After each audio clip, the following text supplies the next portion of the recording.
Magandang tanghali mga kamarites. Magpapapunot tayo ng kilay yung dito, yung kalat-kalat dito. Para naman hindi masyadong ano yung inyong kamarites. Yan. Kay Budagul tayo guys. Baka pikit-pikit po kanya pala baboy lokom. Salim ko ito papakat na.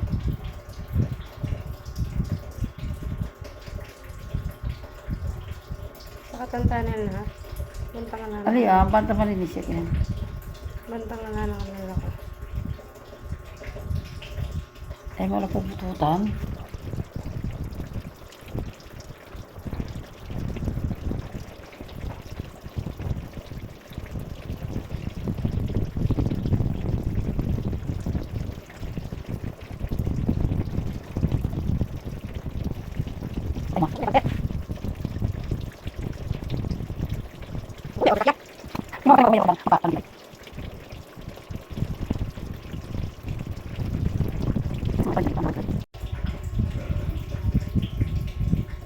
Kaya gusto ko yung may dumiligit, di ba? Para malinis siya na. Sabihin.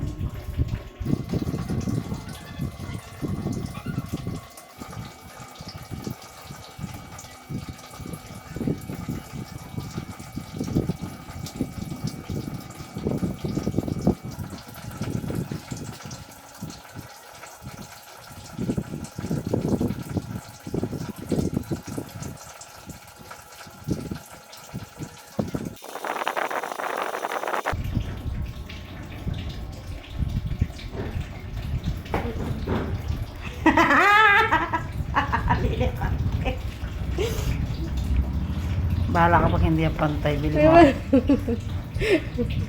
Ay, siya. Bili mo kung ano, yung eyelashes. Ano? Oh my gosh. Bili mo kung ano, yung eyeliner.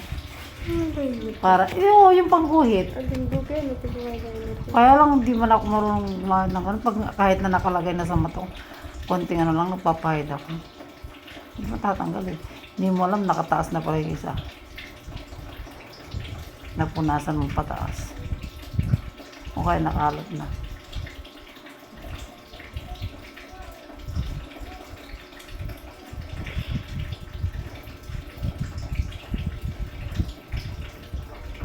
Patas na yung pata. Hindi masakit kasi pag sumasama yung lawan, pag malambot siya. Pero pag inuman mo yung ice mo, hindi sumasama yung mata, yung kalukap. Kailangan mo nakakit na rin.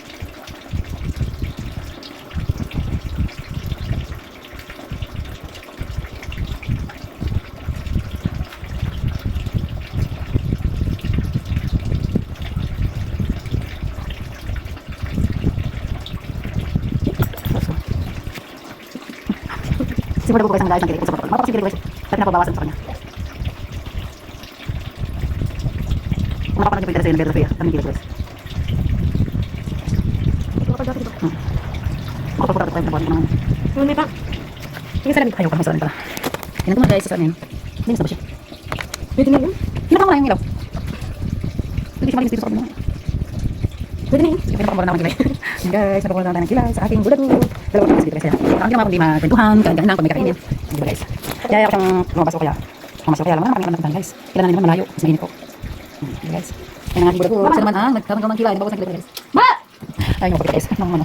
Habang siya nagbubukas. Ito naman yung tama. Parang gano'n naman ko ang nararamdaman niya. Tapos guys, hindi ko siya gaganyan kasi pag nakaganyan tayo, di siya sumasama diba? Pero pag normal lang, pag hindi niya sumasama yung talukap, di masakit siya guys. Diba? Kaya nga yung nararamdaman niya, yung nakawa niya sa akin. Siya lang po siya nagbawas ng kilay ko kasi itong kilay ko masyadong makapal yan. Pero pagbawasan ko lang siya ng konti. Alam mo tuwa, yung kamarites, dito kami sa bahay. Yung mamaya pala, harap ko ng single yan. Makikipag-marites tayo doon. Mata yung gulay, masarap na yung gulay lang. Nagbabawas tayo sa mga ginisa sa prito. Bye-bye muna.